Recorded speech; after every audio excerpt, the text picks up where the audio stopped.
Nelson Mupere y'omu ku bazadde abalina abaana abawangala n'obulwadde bw'obukosefu ku bwongo mu disitulikiti y'e Kamuli. Ono atubuulidde nti oluvannyuma lwa maama w'omwana ono okumuzaala waayitawo wiiki 3 omwana n'atandika okwesika. Eyali omukalamu yajja mpola lumaliro kw'omusika kya munafu y'omubiri gutyo. Wabula ng'aweza emyaka 2 bakizuula nti omwana ono talina kyasobola kukola ng'omwana yenna omulamu bw'abeera. Kyokka ye maama we kye yakola kumusuulawo n'amulekera omusajja kati emyaka 7. Wakutyama wansi, wakuliisa buliise, wakwamba buli kimu embeera gy'alimu nga bumulidde bana bityo tiyeesobola.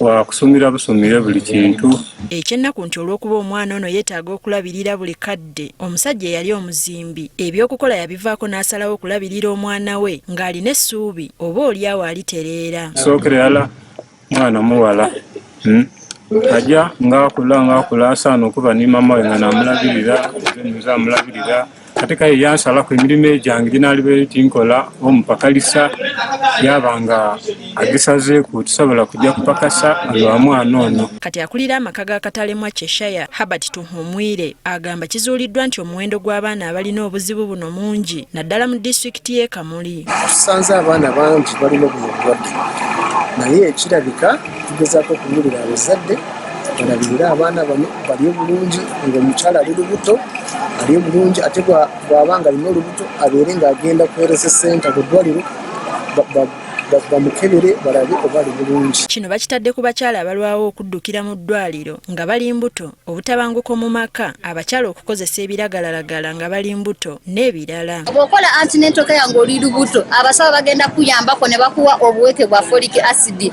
nekiyambako maama obutazaala omwana alina hydrocephalus oba spina bifida. Asabye abazadde obutasuulirira abaana bano oba okubasosola kubanga basobola okujjanjabwa ne babaako kye basobola okukola mu nsi. Engeri gye basobola kulabirira omwana nga bamukozesa exercises z'okugezaako okutunguula oba okuteeka waggulu ebitundu by'omubiri gwe bikozesa ng'engalo ng'amaaso emikono.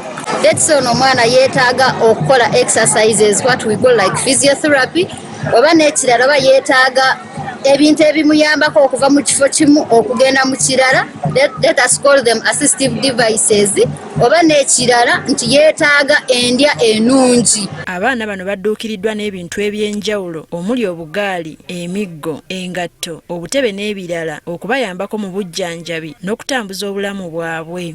Ebitundu by'emibiri gyabwe bibeere nga bimanyiira mu kukola ebintu bimu n'ebimu nga kulya, ng'okwenaaza, ng'okwesiimula ebintu ng'ebyo.